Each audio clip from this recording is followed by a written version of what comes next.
কুষ্টিয়ার কুমারখালীতে ব্রিটিশ বিরোধী বিপ্লবী বাঘা যতীনের ভাস্কর্য ভাঙচুরের ঘটনায় ৩ আসামির ৩ দিন করে রিমান্ড মঞ্জুর করেছে আদালত। সকালে কুষ্টিয়া সিনিয়র জুডিশিয়াল আমলি আদালতে শুনানি শেষে তাদের ৭২ ঘণ্টা রিমান্ডে নিয়ে জিজ্ঞাসাবাদের আদেশ দেওয়া হয়। সকাল 11:30টার দিকে আদালতে নেওয়া হয় আসামিদের। তদন্ত কর্মকর্তা রাকিবুল ইসলাম আসামিদের ৭ দিন করে রিমান্ডের আবেদন করেন। শুনানি শেষে বিচারক সেলিনা খাতুন ৩ আসামির ৩ দিন করে রিমান্ড মঞ্জুর করেন। এদিকে মামলার এজাহারভুক্ত এক আসামি এখনো পলাতক রয়েছে। তাকে ধরতে অভিযান অব্যাহত আছে বলে জানায় পুলিশ।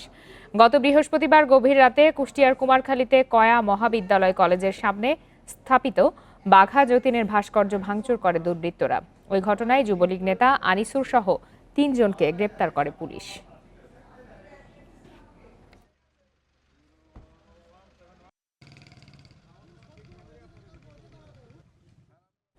এ বিষয়ে আরো বিস্তারিত জানাতে কুষ্টিয়া থেকে আমাদের সঙ্গে যোগ দিয়েছেন সহকর্মী মিলন উল্লাহ।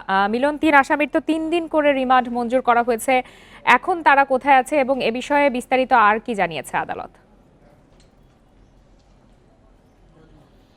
হ্যাঁ, রিমান্ড শেষে তাদেরকে কড়া পুলিশ নিরাপত্তার মধ্য দিয়ে পুলিশ হেফাজতে নেওয়া হয়েছে বলে আমরা কিছুক্ষণ আগে দেখেছি। আসলে তার আগে বেলা 11টার দিকে তাদেরকে কুষ্টিয়া জেলা কারাগার থেকে আদালতে তোলা হয়। কুষ্টিয়ার সিনিয়র জুডিশিয়াল ম্যাজিস্ট্রেট আদালতের বিচারক সেলিনা খাতুনের আদালতে তাদেরকে নেওয়া হয়। নেওয়া হওয়ার পরে উভয় পক্ষের যুক্তিতর্ক শেষে এই আসামিদেরকে 3 দিন মানে ৭২ ঘণ্টার রিমান্ড আবেদন মঞ্জুর করেন আদালত। তো এর আগে একটু বলে রাখি যে আজকের যে শুনানিটি অনুষ্ঠিত হয়েছে, এই শুনানির আগে কিন্তু গত পরশুদিন এই আসামিদের গ্রেপ্তার করে আদালতে নেওয়া হয়। তখন কিন্তু আদালতের আজকের দিন ধার্য করা হয় শুনানির জন্য এবং আজকে সকালে তাদেরকে আদালতে নেওয়া হওয়ার পরে এই শুনানি অনুষ্ঠিত হয়। এই শুনানিতে কিন্তু আমরা আজকে দেখেছি যে আসামি পক্ষের অনেক মানে প্রায় ২০-২৫ জন আইনজীবী আসামি পক্ষের হয়ে এই শুনানিতে অংশগ্রহণ করেছেন এবং রাষ্ট্রপক্ষের আইনজীবীরাও উপস্থিত ছিলেন এবং উভয় পক্ষের যুক্তি শেষে কিন্তু আদালতে এই ৭২ ঘণ্টা রিমান্ড মঞ্জুর করে।